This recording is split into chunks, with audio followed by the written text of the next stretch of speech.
DCP ABBA KYARI led squad forced me into confession, killed 6 people in my presence, kidnapped suspects. EVANS, welcome to the news and please subscribe to our channel. Please, to get hot updates from us and fresh updates from us, please click on the notification bell. Thank you. He also denied kidnapping a businessman, Sylvanus Amono, and collecting $420,000 ransom from his family. Well, I am still very amazed, surprised that we are still on this case. For how many years? Let's say, for instance, this man is innocent. I keep asking, I've asked this question before, and I'll ask it again today. So if somebody is actually being charged to court, right, then the person is being maltreated all through the process in court, and the court takes as long as 5 years, 10 years, finally the person got acquitted. Will the person be compensated? I want to know. Will the person be compensated? And if at the end of the day, the person is now convicted of a crime, if the person is convicted of a crime, whatever the person has suffered during the trial, will it also be deducted? Maybe let's say they gave you so amount of years, and you have been in that years, you have served some time without, because I don't understand why people, like, this case is it's been dragged too long. Let's find out what happened, the news in detail.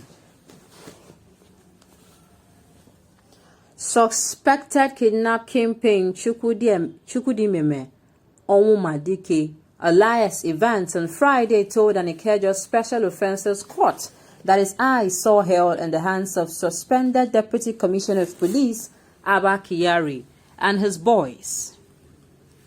He also denied kidnapping a businessman, Sylvanus Amono, and collecting $420,000 ransom from his family. EVANS is standing trial alongside El Soldier Victor Aduba on a 4-count charge of kidnapping and unlawful possession of firearms. He added that he was tortured and forced by a battered police officer, ABBA KYARI, and his boys to admit being a kidnapper. Explaining why he was seen in a jovial mood in the confessional video being played in court when prosecution presented its case, EVANS said he was forced to act in that manner by the police. The police told me to laugh and smile in the video. You do not know what I encountered in the hearts of ABBA KYARI and his boys. My eyes saw hell, he said. Led in evidence by defense counsel O.N. Sonuga, he claimed to have met Ahamon at the IG guest house in Falomo. One day at the IG's guest house, the police brought some documents and asked me to sign. I asked what the documents were for, but they did not answer me. They said if I did not cooperate with them, they would kill me. He alleged that officers hurt him by pressing cigarette butts on his body and threatening to kill him if he did not sign the document. They killed about 6 persons in my presence and I signed the document. I was not allowed to read it. I think it is a document that was used to bring me to court. EVANS said while reiterating that he did not know anything about the allegations before the court. EVANS also told the court that no firearms was discovered in his home by the police. One of EVANS' alleged victims, Ahamono, and his wife, Chimebere, had on December 17, 2021 testified virtually how Mr. EVANS and his gang kidnapped him on June 23, 2013 on Kara Road off Osola Way at Jao Estate, Lagos. But while under cross-examination by the state prosecutor, TR0UßLE, the suspected kidnapper, vehemently denied knowing Ahamono. When the prosecutor noted Ahamono had identified him when he testified virtually via the Zoom app in court, the suspect said he was easily identifiable. Responding to questions, EVANS said he also did not provide medical documents proving his alleged torture by the police to the court. He, however, noted that while he was incarcerated, he had filed a fundamental rights suit against the police at the Federal High Court, Lagos, over the alleged torture. The matter was adjourned until March 11th for continuation of trial by Justice Oluwatoyin Taiwo. Well, if you ask me, this case is long overdue. Sincerely. I thought all evidences had been gathered.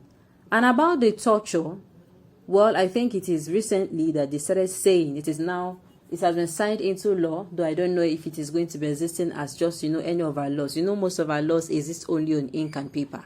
They don't get to put actions into it.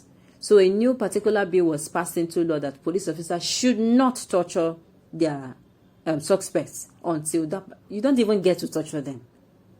As in, it is now a crime punishable by law. Unfortunately, it is not. It was not, as in, how do I put it? It's not around this period. That I think that law came into, that bill was passed into law, I think last year, mid last year. It was all over, they were announcing it all over the radio. Okay, now, we don't even know who to believe. Yes, because the police are known for doing things that are, as in, for brutalizing people. We wouldn't know whether Evans is now saying a lie, what he's saying are lies, or whether they are true.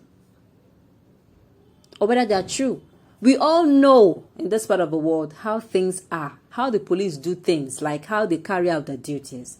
Their memorandum of operation is always making people to doubt them. To be sincere with you. And they always come outside and say, oh, they are being criticized. It is because of what they do. It is because of what their officers do.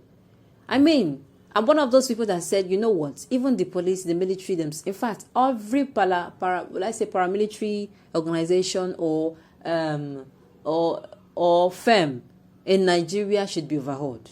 I mean, they need to start putting people who use their, who rationally think their actions through before they do them. As in, they put their thoughts in order. And they are guided by, see, if I do this thing against this person, it is going to be held against me. To be sincere. Because we have all seen them, how they are so reckless in the discharge of their duties. They tell them, they take an oath to protect Nigeria. But in the long run, they do otherwise. As in, Nigerians are now scared. Sincerely, Nigerians are now scared of them. So now, right now, we don't know who. As it stands now, it is going to be, we don't know who to believe. Lawyers that guard high-profile suspects for a token fee, telling them what to say in court with a view to perverting the course of justice, should remember the day they would appear before God, the ultimate judge. I used to say that, see lawyers' issue. I don't know, but see that occupation. It is only God that will tell, because we cannot say it. The same way you forced many people into deep pains and sudden death. Today, many have taken after you, and we cannot travel freely anymore in our country. Do you even feel remorseful? I think this question is from an event.